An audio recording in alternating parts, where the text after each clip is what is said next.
কেমন আছেন সবাই? আশা করি ভালো আছেন। দেখেন, আজকে সোমবার 9 মার্চ, 24 ফাল্গুন, 19 রমজান। আমাদের প্রথমে বলে রাখি, আমাদের দুইটা ব্যাচ চলমান আছে। একটা হচ্ছে 51 পিসেস প্রিলি এবং রিটেন নিয়ে বাংলা সাহিত্যের। আপনার আম, মোটামুটি আপনারা বললে বুঝতে পারবেন ব্যাচটা কেমন পড়াচ্ছে। কিছু ফ্রি ক্লাস হচ্ছে, আপনারা আমাদের হোয়াটসঅ্যাপ গ্রুপগুলোতে অ্যাড হবেন। অ্যাড হলে ফ্রি অ্যাক্সেস পেয়ে যাবেন। আরেকটা হচ্ছে আপনার আমাদের একটা মান্থলি ভোকাব ব্যাচ আছে। এটা প্রতি মাসেই চলে। সো মান্থলি 50 টাকা ফি। এখানে আপনাকে প্রায় 20টা প্লাস পরীক্ষা নেওয়া হবে, পত্রিকা থেকে ভোকাব দেওয়া হবে, ফর্ম চেঞ্জের কিছু ওয়ার্ড দেওয়া হবে, সিনোনিম অ্যান্টোনিমস সেন্টেন্স মেক করে দেওয়া হবে। মানে এটা আসলে খুব ভালো একটা ব্যাচ। সো এটা আমরা খুবই কম টাকায় দিচ্ছি এই জন্য যাতে আপনারা পড়েন। হ্যাঁ, আপনার রেগুলার প্রিপারেশনের জন্য কিন্তু এই ব্যাচের উপরে আপনি কিছু পাবেন না। আরেকটা ইস্যু বলে রাখি, যেমন ধরুন হচ্ছে কালকে দুইটা সার্কুলার আসছে। একটা আসছে ব্যাজার। ব্যাজার হচ্ছে সার্কুলারটাতে হচ্ছে আপনার 80 পোস্ট আছে, 17টা। আবার আইডিএলসির এমটিও একটা আছে। এর পাশাপাশি আছে হচ্ছে আপনার প্রাইম ব্যাংকের একটা এমটিও সার্কুলার চলতেছে। তো এই যে দেখেন, আমাদের গতকাল ক্লাসে আমি এটা বলতেছিলাম, আমাদের একটা বড় সমস্যা হচ্ছে আমরা কি করি, শুধু সার্কুলার আসলেই প্রিপারেশন নেই। এতে কিন্তু দেখা যায় আপনার জব পাওয়ার চান্স কমে যাবে। আপনাকে প্রিপারেশনটা নেওয়া লাগবে হচ্ছে একদম স্মুথ এবং রেগুলার। যতক্ষণ না আপনি চাকরি পাচ্ছেন ততক্ষণ আপনাকে প্রিপারেশনটা কন্টিনিউ করে রাখা লাগবে। আপনি যদি শুধুমাত্র সার্কুলার দিলেই পড়তে বসবেন বা পরীক্ষার ডেট দিলে, তাহলে আপনি আসলে অনেক বছর টাইম লাগবে জব পাইতে। যেমন আপনি জানেন যে বাংলাদেশ ব্যাংকের এডি সার্কুলার আসবে, জানেন না? জানেন, ঠিক আছে। পেট্রো বাংলার সার্কুলার আসবে, অ্যাসিস্ট্যান্ট ম্যানেজার। তা আপনি জানেন এই সার্কুলারগুলো আসবে। আপনি জানেন যে সামনে নভেম্বরে বিসিএস সার্কুলার আসবে, জানুয়ারিতে প্রিলি হবে। আপনি যদি এখনও পড়তে না বসেন, আপনি যদি সেই অক্টোবর আসলে খবর হয় আপনার যে বিসিএস প্রিপারেশন নেওয়া লাগবে, বাংলাদেশ ব্যাংকের সার্কুলার আসলে খবরে আমার এডি প্রিপারেশন নেওয়া লাগবে, ঠিক আছে। তারপর দেখবেন এডির মধ্যে পেট্রো বাংলা চলে আসছে, এখন আপনি এডির জন্য পড়বেন না পেট্রো বাংলার জন্য পড়বেন। এগুলো করতে করতে আপনি দেখবেন হচ্ছে 3-4 বছর শেষ। তার মধ্যে আপনি ঢাকা যাবেন, যাওয়া আসা করবেন, এসব করতে করতে মোটামুটি জব প্রিপারেশন অর্ধেক মাঝপথে ছেড়ে দেয় আর কি। ঠিক আছে, এই কাজটা আসলে করা যাবে না। আপনাদেরকে আমি সচেতন করে ট্রাই করি আর কি, কারণ এই মিস্টেকটা আসলে সবাই করে। দেখেন, আজকে আমরা রিভিউতে আসি। তো আমরা কি করব বলেন, আমরা রেগুলার পড়াশোনা করব। যখন আপনার পরীক্ষা নাই, জব নাই, তখন প্রতিদিনই আপনার পরীক্ষা। প্রতিদিনই আপনাকে 10 ঘন্টা করে পড়তে হবে। মনে রাখবেন যে জব না থাকলে পরদিনই আপনার পরীক্ষা, ঠিক আছে। যে একদিন ইরানের সর্বোচ্চ নেতা নির্বাচন শিগগিরই নাম ঘোষণা করা হবে, এবং হচ্ছে নিশানায় ইরানের তেল স্থাপনা, এটা তো দেখছেন, মানে এটা একদম গুরুত্বপূর্ণ একটা মোড় নিয়ে ফেলেছে। এবং শুধু তেল না, দুটো জায়গাতে হামলা হয়েছে, একটা তেল আর একটা হচ্ছে পানি শোধনাগার। তো এই দুইটা জায়গাতে হামলা হওয়া কিন্তু একদম মানে মানে একটা নতুন একটা সমীকরণে চলে গেছে যুদ্ধটা।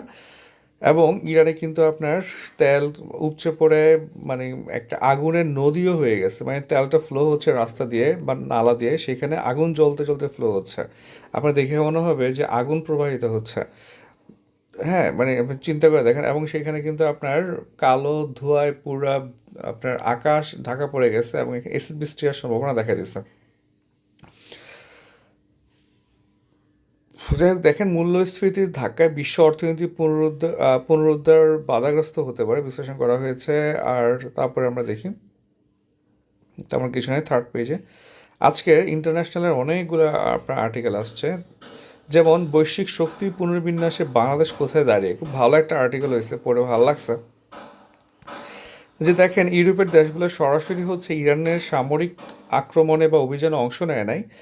তো তারা আহ, হয়তোবা পর্দার আড়ালে কিছু কাজ করতেছে, যেমন ঘাঁটি ব্যবহার করতে দিচ্ছে, আকাশপথ বা গোয়েন্দা সমন্বয় করছে, ঠিক আছে। তবে মোটা দাগে সরাসরি আপনার যুদ্ধে যুক্ত হচ্ছে না, ঠিক আছে। এবং ন্যাটো হচ্ছে এখন সরাসরি যুগ সমর্থনের বদলে একটা শর্ত সাপেক্ষে সহযোগিতার প্রবণতা শো করতেছে।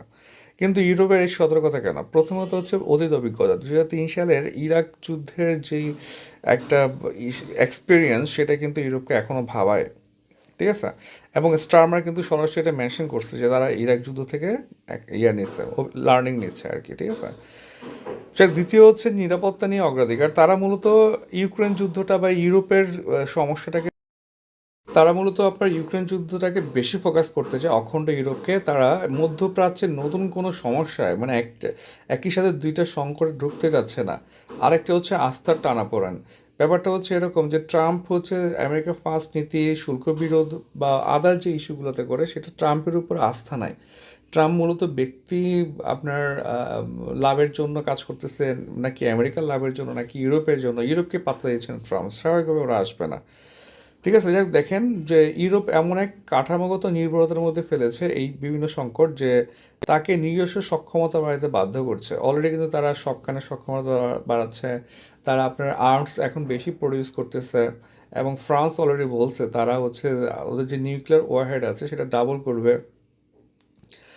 যাক দেখেন এখন সব মিলে ইউরোপের অবস্থানকে শুধু সতর্কতা বললে যথেষ্ট নয়, বরং ঝুঁকি বন্টনের রাজনীতি।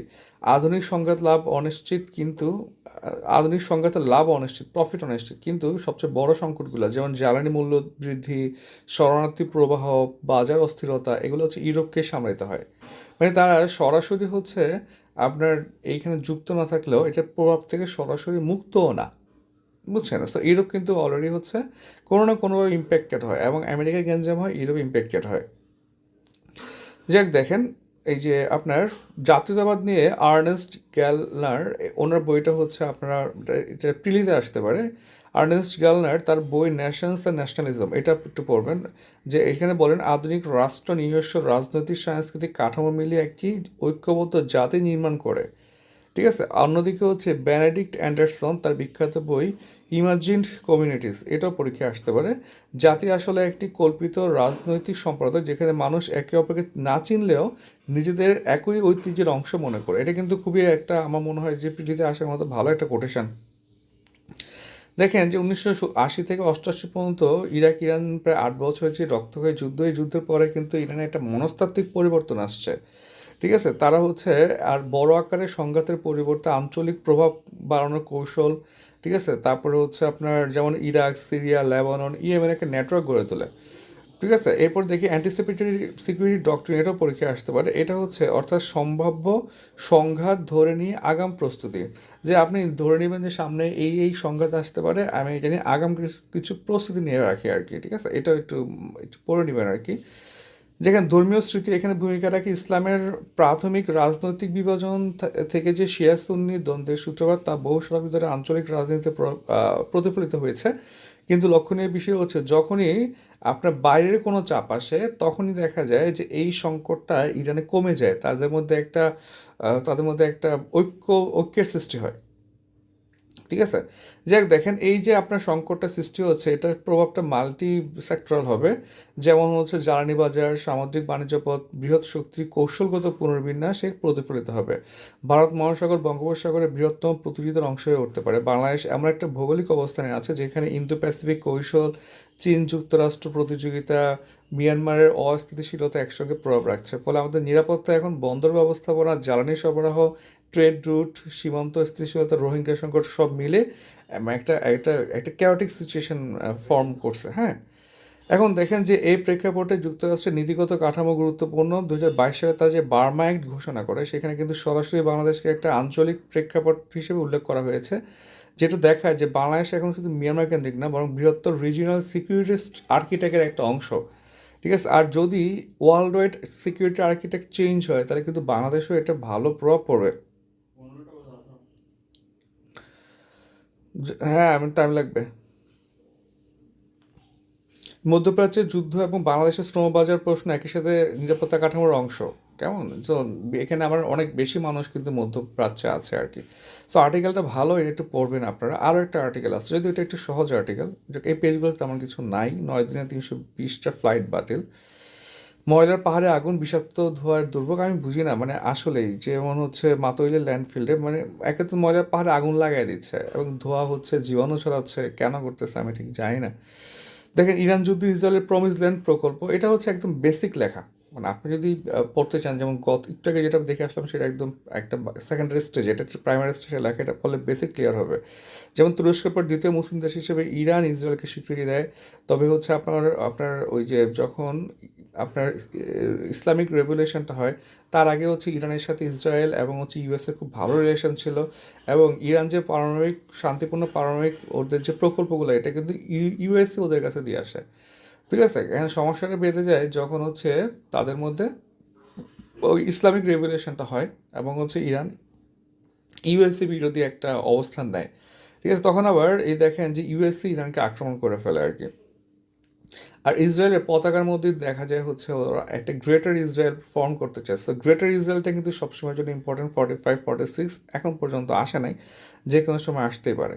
দেখেন ইরানে হচ্ছে তৃতীয় বৃহত্তম তেলের আপনার মজুদ আছে, প্রায় 208 থেকে 209 আপনার বিলিয়ন ব্যারেল। এটা কিন্তু তার 80% আপনার রপ্তানি হয় কিন্তু তেল এবং গ্যাসের 80% রপ্তানি হয়েছে চীনে। সো হরমুজ প্রণালী যদি আপনার অ্যাটাকড হয় বা অফ হয়ে যায়, চীন এবং এশিয়াতে কিন্তু বিশাল বড় একটা ইম্প্যাক্ট ফেলবে। এবং প্রায় আপনার হচ্ছেন দাম তো বাড়বে, সব কিছু মিলে একটা ক্যাওটিক সিচুয়েশন হবে।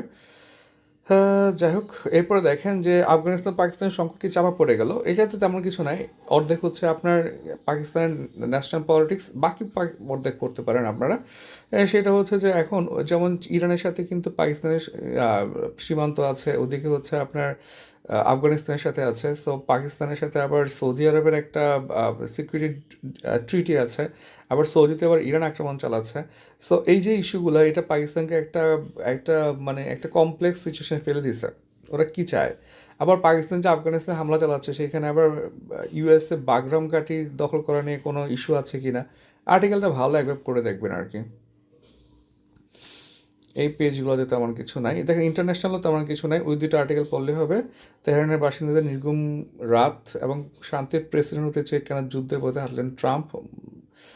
তারপরে হচ্ছে পেজেশকিন বলেছেন শত্রুকে 1 ইঞ্চিও জমি দখল করতে দেওয়া হবে না। করোনার পর আপনার শেয়ার বাজারের সূচকের বড় পতন হয়েছে, তেমন কিছু নাই এখানে। বিনোদন, খেলাধুলা, লাস্ট পেজে কিছু নেই। সবাইকে অসংখ্য ধন্যবাদ, এই ছিল আমাদের প্রথম আলো।